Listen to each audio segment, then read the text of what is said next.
Alright guys, welcome back to another video and the first episode of Buy and Hold Forever. And as the name states, where I'll be talking in depth about stocks that are potential long-term holds for any investors. Keyword being potential because no matter how great a stock might be performing, today things can always go south. I'm looking at you, Enron. And to start off this series, I'm going to be talking about the world's most famous fruit and the first US company to reach a $2 trillion market cap, which is Apple, of course. Not only did Apple hit $2 trillion first, but it also became the first US company to reach a $1 trillion market cap back in August of 2018. So in just a span of 2 years, Apple basically doubled in size. And to just show you how crazy big $2 trillion actually is, this is the current estimate of the US population. $2 trillion is enough to give everyone $6,037. I mean, forget the federal government and their $1,200 stimulus check. Apple needs to be giving out everyone $6,000. I mean, just look at this graph of how Apple stocks have performed compared to the overall S&P 500. In 10 years, the S&P 500 has gone up 183%, which is still an amazing performance of a 18.3 increase every year, but it pales in comparison to Apple's 764% gain, an annual increase of 76.4%. That's per year. If you watched this previous video of mine, I talked about my past trades I've made with Robinhood when I first started investing. That was a fun video because I basically calculated all the profits I've missed out on because I decided to sell out of a stock too early. And my biggest missed opportunity was actually with Apple. This is my Robinhood history, and as you can see, I sold my 12 shares of Apple stocks at $97.96, making an enormous profit of $55.35. Well, Apple is currently trading above $500 right now, and if I've held on to those 12 Apple shares, I would have earned an additional profit of $4,865.64. So, let this be yet another reminder that when you do invest, think long term and don't sell out too quickly. I still hold Apple stocks within my M1 Finance accounts. Sure, it's nowhere near the 12 shares worth now almost $6,000, but now let's get right into why I believe Apple is such a great buy despite their $2 trillion market cap. And to be honest, I don't think this run-up of almost 31% after Apple reported earnings on July 30th is justified. I mean, sure, they beat earnings with a big margin, but I feel like a lot of investors, particularly retail investors, are just piling onto Apple right now because of the recent stock split decision. Same goes with Tesla. It's up 47% since they announced their 5-to-1 stock split. I mean, I'm not complaining as a shareholder of both companies, but the stock market does seem a bit greedy right now.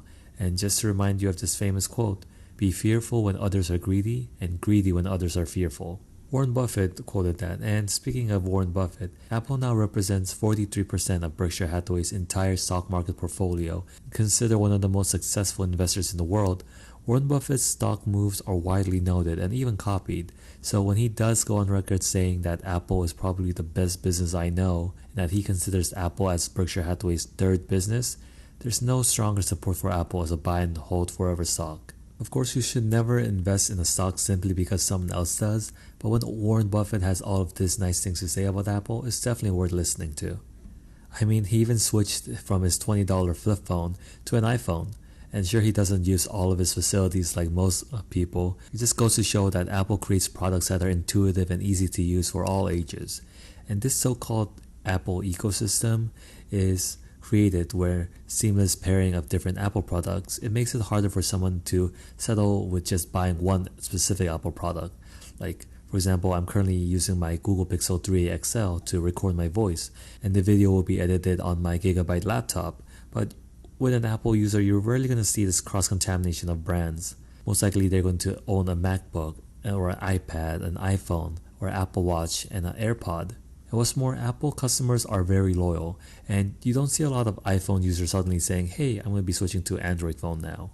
And it is this exact loyalty and Apple's brand power that sets itself apart.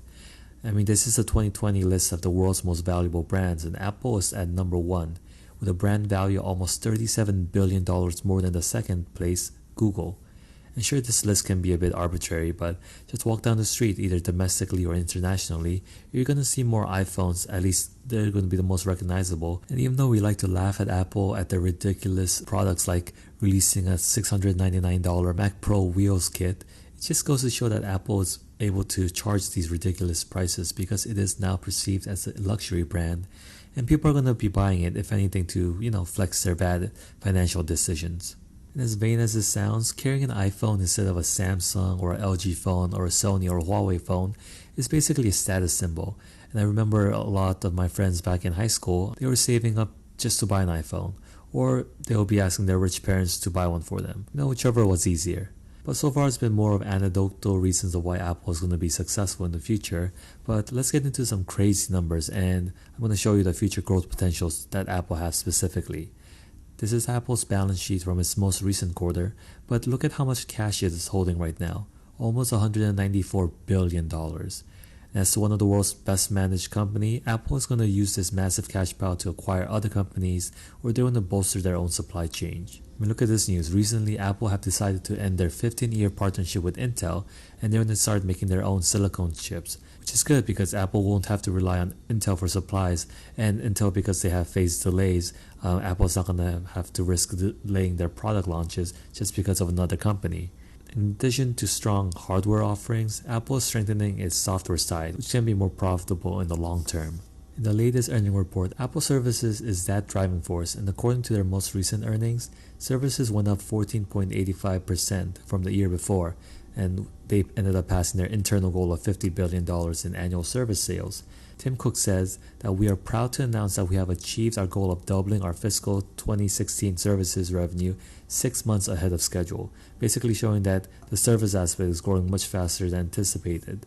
It's the App Store that is the backbone of Apple's service business, and even though they're currently clashing with Epic Games over their 30% fee for any digital transactions on their mobile iOS devices, I don't foresee it going anywhere because Apple is not going to accept any restrictions on one of their biggest profit generators.